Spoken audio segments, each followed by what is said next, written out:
For those of you who didn't know, I did a 100 hours of mid lane challenge, and in that time learned 6 champions, each focusing on a specific skill. And when I saw FAKER's clip during last year's Worlds, the rest of T1 beginning to collapse. FAKER's gonna fall as he pulls the stopwatch, manages to buy himself a second. Owner here to save his mid laner once again, and FAKER still stands. I knew one of the champions was gonna be Galio. So for the next 10 hours, I'm gonna try to learn Galio in 3 steps. First, normal games, second, do some research, and third, play some ranked games. I'm doing this because I'm trying to learn every champion so one day I can make the greatest Viego video ever. So what runes and build should you go on Galio? Well, the most common runes are Phase Rush for mobility in fights, or Aftershock for some extra tankiness, especially if your team needs a bit of frontline. For your build, you have 2 main options, tanky and damage. For the tanky build, you want to build Hollow Radiance for wave clear and magic resist, Riftmaker and Zhonya's for damage and survivability, Abyssal Mask for utility, and then a flexible final item like Bloodletter's Curse or Thornmail for grievous wounds. However, if the enemy team doesn't have a lot of magic damage, you can build Rod of Ages, Leandre's Torment, or Sunfire's Aegis instead of Hollow Radiance. For the damage build, you basically just build full AP. Storm Surge, Lichbane, and Deathcap for damage, Zhonya's for a little bit of survivability, and some Magic Pen with Abyssal Mask or just Void Staff. And with that, onto some normal games. So I didn't exactly know what to expect with this champion, but from the moment I used my ult for the first time, I knew I was gonna have a lot of fun. I mean, just look at how excited I got. This is huge! And as someone who's played a lot of tanks, his CC, tankiness, and massive ultimate felt so natural to me, even just having the confidence to flash engage in my first game. Unfortunately, this game I was against a Nocturne, and I quickly realized there was a bit of a problem. There's nothing to ult to I can't see, unfortunately. Yeah, I'm definitely gonna need to remember this interaction if the enemy picks Nocturne again. Oh, I forgot that I can't because of that. So sure, Nocturne made ulting a little bit hard this game, but other than that, things were going great. Even if I had to get used to limit testing my tankiness and my damage during this challenge. But at least when it came to the early game, the champion made a lot of sense to me. Just push the lane with all of your AoE and then roam to your team if they ping. Heck, sometimes you didn't even need to ult to roam. Sometimes fights just kinda happened in the jungle and I'd waddle my way over and help the team. Do you wanna know what I realized after playing tons of different champions, not just tanks like I used to? Tanks do so little damage. I mean, sure, I survived this fight for 15 seconds and I was annoying the enemy team, but I barely killed Jhin here. He's dead! Yes! And even when I get an ult that looks huge, I don't actually kill anyone. I'm not saying it's bad, I just need to get a little bit less excited when I land a big ult. So for my next game, I decided to build a little bit more damage, and with just a Doran's Ring, I already felt way more powerful. Oh, okay, I do just kill him. Never mind. Now, I know I didn't go full AP, but I thought building Rod of Ages was a good middle ground between having some extra damage and still being a little tankier like I'm used to. Save me! And even though I did do more damage, I definitely missed being a tanky boy. I mean, come on. I'm a huge guardian made of stone. I'm supposed to be tanky. Wait, what's that, Galio? They say I'm made of petricite. I say I'm all guts. Okay, whatever you're made of, I think I want to be tanky with this champion. However, even though I was going back to tank Galio, I did keep buying Doran's Ring first so I could do extra damage early game, unless I was against someone with a lot of poke early. My main problem with Galio at this point was he did less damage than the other mid laners I had played so far this challenge. Like, sure, he was tanky, but I was expecting damage like Fizz, Yone, and Akali. Like, I wasn't even sure I was gonna kill Varus here. But all of that was about to change. All of a sudden, everything just kind of snapped into place, and the Galio playstyle started to make sense to me. I know it sounds obvious, but I finally realized I wasn't an assassin like Fizz or Akali, and I wasn't a full tank like Malphite or Ornn. I was somewhere in between. I was more of an off tank. My damage was consistent and I had a ton of crowd control, but I needed my team to deal a little bit of extra damage to get the kills. Over these games, I'd been trying to play Galio as one playstyle, tank or damage, when really I needed to just think of him as a combination of both. I'd been so excited to just play a tanky mid laner that I couldn't figure out if I was a tank or a mid laner. So after some limit testing, I figured out what my role was and I was finally ready for ranked. After these games, I realized Galio is definitely an off tank. So I did some research on YouTube and here's what I found. 1. Galio's Q comes out of his side, which can affect how you use it in lane. First, in order to hit most minions, you have to stand to the side of the minion wave. This way you can hit the melee minions with the first part of the ability and the ranged minions with the second part. Second, you can also use this ability to sneakily poke the enemy. Walk next to the minions so you can hit them with the start of the animation while still hitting your opponent with the circle at the end. 2. Your full combo is pretty simple. You E towards the enemy, auto attack, taunt with your W, and then Q. Then if you have Aftershock, you can continue the trade for a little bit, or if you have Phase Rush, you can run away or reposition. 3. You can E backwards to hit the enemy faster. Since you have a wind up at the start, you can quickly hit the enemy if they're right next to you with the wind up part of your animation. You can also cancel the wind up part of the animation with a wall so you charge really quickly and you can get away faster sometimes. 4. Don't use your ult aggressively, usually. Since your ult takes such a long time to actually land, the enemy usually has time to run out of it, which makes it a bad engage. However, if you have a way of keeping the enemy in place, like a Jarvan ult, or you can catch the opponent by surprise with a Nocturne ult, it can work. You usually want to use your ult more as a disengage to punish the enemy if they overstep, or if they're trying to assassinate your AD carry. 5. Galio likes to roam, and he's great at it for 2 reasons. First, he has a long-range ult that can turn the tides of a close fight by providing CC, shielding, and a numbers advantage. However, that's not the main thing. He's so good at roaming because he can push waves fast with his Q, his AoE auto attacks, and his E.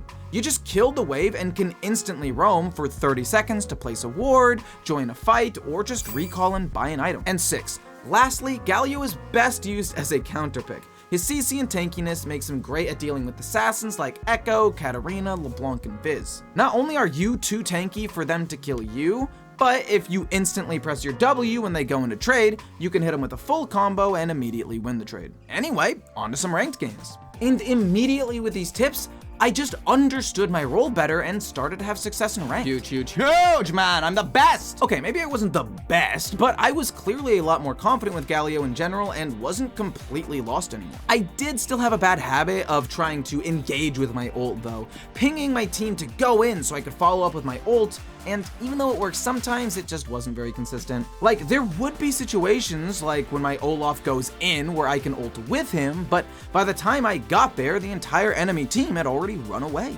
It is decent engage if my team has a bunch of CC though, and even though I just ulted Bard here, you kind of get the idea. You can also use your ult to escape bad situations, like this one. Sadly, I was hit with CC before I started flying, so my ult got cancelled, but usually this works, I swear. Anyway, I haven't even talked about how good Galio is in skirmishes and fights. In my last video, I said Akali could dominate with her mobility and damage, but I literally CC'd 3 people this fight so my team could just do the damage. But despite all the good and the things I already knew I needed to improve on, I just couldn't get over how little damage I was doing. Don't get me wrong, over time I do a lot of damage like in this fight with Darius, and if I didn't miss my Q I probably would have killed him, but I was super far ahead at this point with Infernal Soul. Luckily though, I did still kill Ashe, so it wasn't a total waste of time. Again, I'm not building full damage, and Galio's Q does max HP damage, so you always do a good amount of damage. It just wasn't like Akali or Yone, which made me feel really weak. Lucky for me, I was about to have a game where I fell super far behind, which actually allowed me to appreciate the rest of Galio's kit a lot more. From bad roams like this one, to not respecting level up timers, sorry Alois, but instead of just panicking because I did no damage, I realized, wait, I don't need to do damage to be useful, I've got a ton of CC. So after falling behind, I realized 2 things. 1, because of my CC, I'm always useful, and 2, my damage actually isn't half bad because my base damage is really good. It's weird, the time when I feel like I do no damage is when I'm ahead on Galio, because I just expect to do more, but falling behind made me realize Galio isn't that weak at all. And you know what? Sometimes the greatest strength of all is your teammates, you know? Holy shit. That was a sick Lee Sin Q, by the way. Honestly, I just wanted to show this insane Lee Sin kick. It was pretty epic. Anyway, despite all the learning and growth on Galio, I still had one major issue I couldn't quite fix: the laning phase. Alright, so let's talk about my struggles during the laning phase. And it's mostly just me getting bored and rushing plays because nothing is really happening. You see, Galio's high base stats mean you definitely can win trades and get kills in lane. I would just get so bored when I couldn't assassinate someone like Fizz, or 1v1 outplay someone like Yone. I just have to kind of wait for my team to do something and then be there, which could be 7 minutes in between kills or plays. And even when I do get some assists, Most of the work is done by my team, which just makes me feel a little bit sad. And just game after game, I find myself getting a little bit too bored, forcing a bad player fight, both in lane and during the mid game. And this wasn't like my other champions where I just get super overconfident and try to 1v1 everyone. No, I just wanted to feel something, you know? I don't want anyone to take this as Galio is bad. It's just after playing so many fun and unique champions, going back to a tank was kind of a weird change of pace. Like, the last tanks I had played were Nautilus and Taric, which were over 2 months ago, so I definitely was a little rusty. And since they were both supports, I was more patient and playing with my team anyway. And if I actually did want to fight with Nautilus or Taric, I was usually with a teammate to already help me do damage, like my AD carry in lane or my jungler if I was roaming. So playing a tank in the mid lane was just not quite what I expected. But when it came to the late game team fights and build paths, all of my instincts from years of playing tanks took over. I built for my team, had good CC, soaked as much damage as I could so my carries like Jinx could carry the fight, which led to this really weird pattern of having bad early games, even if I'd get a few assists here and there, but still winning in the late game because I knew my role in team fights, getting massive taunts, applying grievous wounds, and always being ready to ult if someone got too close to my AD carry Ezreal.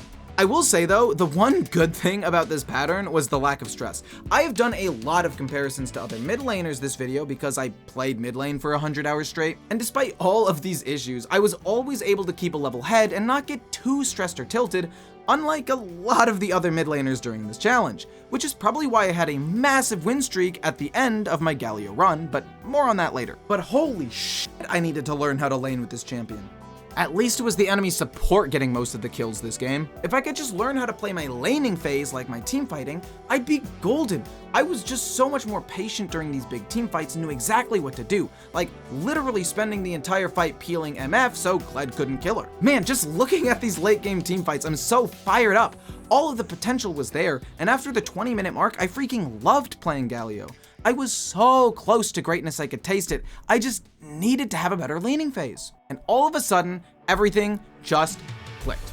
What if I waited for ganks and wasn't super aggressive in lane? What if I just played a little safer to set up plays for my team instead of constantly trying to 1v1 people for no reason? What if instead of playing with my ego, I played to protect my team early game, even if they were way overstaying in the enemy's base here? Basically, what if I just did everything different than before?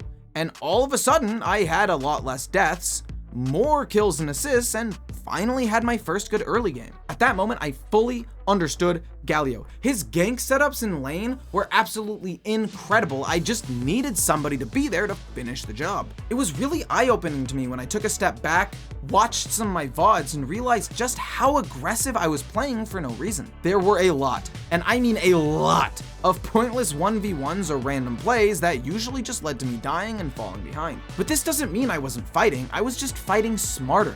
And from this moment on, you are going to notice I have a lot less deaths than before. And it's crazy how just dying less made me so much stronger. Every time I died, I was losing XP and falling behind in levels, which is terrible on Galio. He's a champion that relies on levels to do damage and less on items and kills. Don't get me wrong, getting kills is definitely nice, but notice on the minimap here how I push my wave out first and then start roaming to maximize XP, gold, and my global impact. Obviously, these tips work for every champion, but it's especially important on a champion that can be strong without gold. On the other side, a champion like Akali needs more gold to snowball, so sometimes you need to roam and make risky plays and lose some minions. Sure, I still played a little too aggressive, which led to me dying sometimes. But you know what? After putting myself in so many bad situations this challenge, I really got good at my new special move, the Unkillable Demon King at home, or Walmart version, or wannabe, you get the point. I'd actually gotten really good at escaping bad situations with just a sliver of HP. Fuck me, get me out, get me out, get me out, get me out, get me out, I'm the best. Seriously, I'd gotten really good at this particular skill. Say we won about all my limit testing, but sometimes it comes in clutch.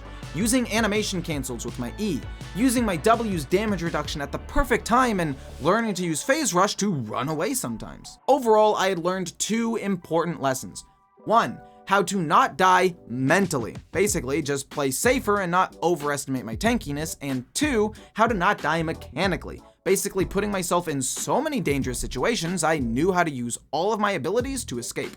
And to wrap it all up, I think it's important to remind you all that Galio is mostly a counter pick. Literally, AP assassins can't do anything against this guy. But he can also be more of a utility pick if your team needs a frontline, or if you're just more comfortable with tanks and happen to get auto-filled mid lane or something. Galio honestly fit my playstyle so well. You know, after I stopped playing like I was an Akali or a Yone because I played them a few days earlier. His ult and wave clear made him great for roams and big plays. His base damage makes him a threat even when behind, and remember, Galio is more of an off tank at the end of the day. His damage is good, but not like assassin level good, and he's definitely tanky, but maybe not tanky enough to dive the enemy team under tower 1v3 like I did here. I can safely say I got pretty good at Galio by the end of this challenge. Oh yeah, I stream pretty much every day on Twitch and YouTube, so check me out, and don't forget to like, comment, and subscribe. It helps me out a ton.